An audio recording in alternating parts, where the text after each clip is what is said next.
विलोक्य नेत्रं स्वपितुस्तृतीयं भीतो गणेशो जननी शरण्यः माता समाश्वासितलब्धवीर्यं पायादपायाद् गिरिजातनूजः। कुछ शब्द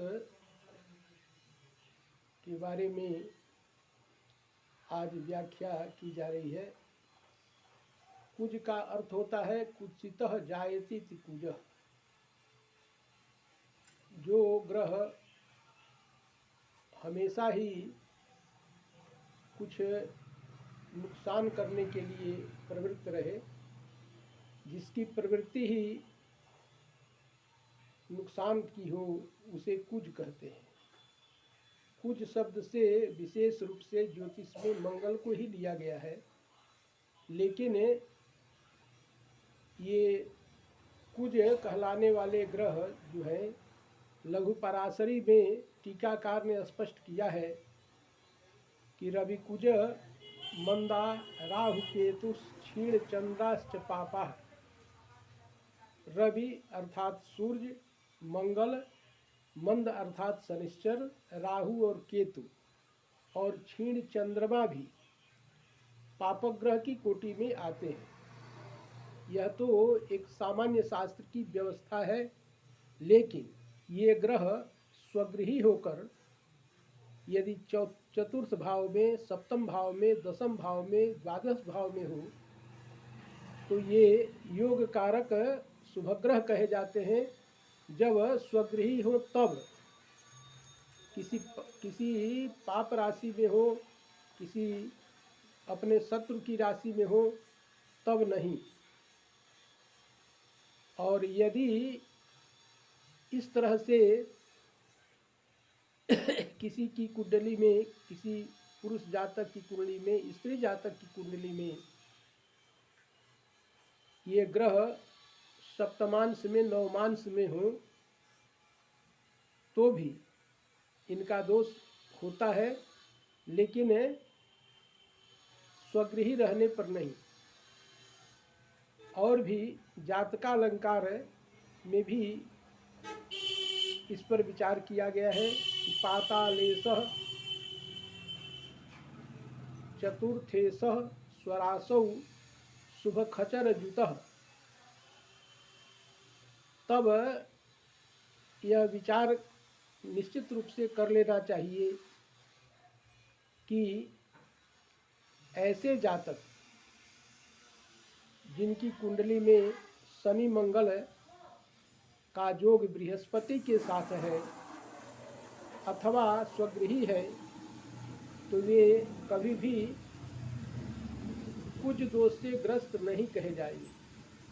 अर्थात उनके लिए ये ग्रह कुछ दोष नहीं बना सकते। कुछ दोष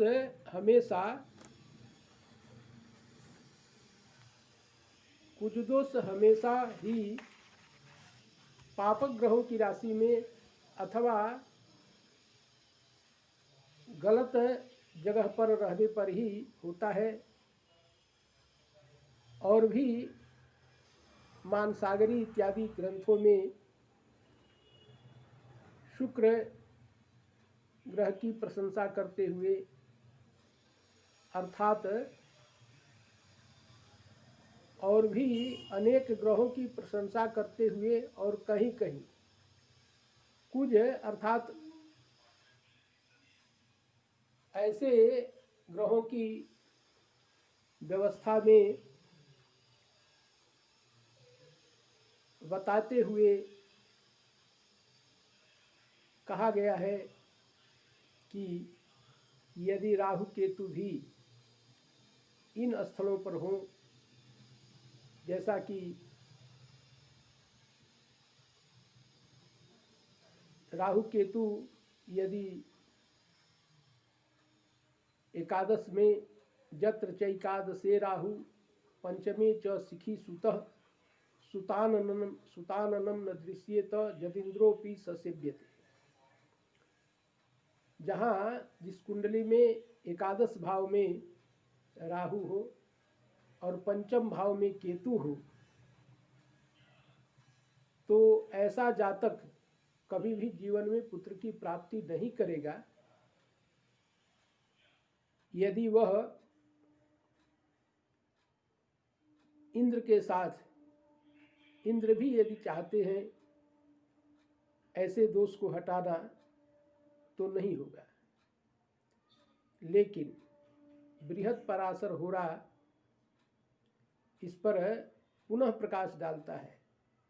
बृहत पराशर होरा में पुनः प्रकाश डालते हुए बताया गया है कि यदि पापक ग्रह, विशेष करके राहु केतु की व्यवस्था में, वैसे भी कुछ शास्त्रज्ञ कहते हैं कि राहु केतु तो छाया ग्रह है, इसका कोई प्रभाव नहीं होता, ये प्रभावी ग्रह नहीं है।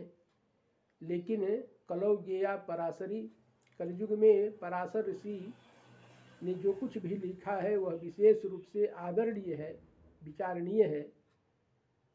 तो बृहत पराशरी में राहु केतु सत्ताध्याय लिख करके महर्षि पराशर ने राहु केतु को स्थापित कर दिया है। इसलिए कभी भी छायाग्रह कह करके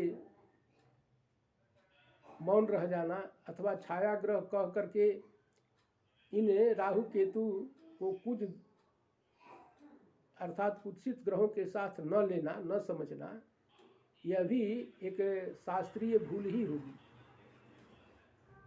तो यह हमेशा ध्यान में रखना चाहिए कि कोई भी कुत्सित ग्रह यदि है,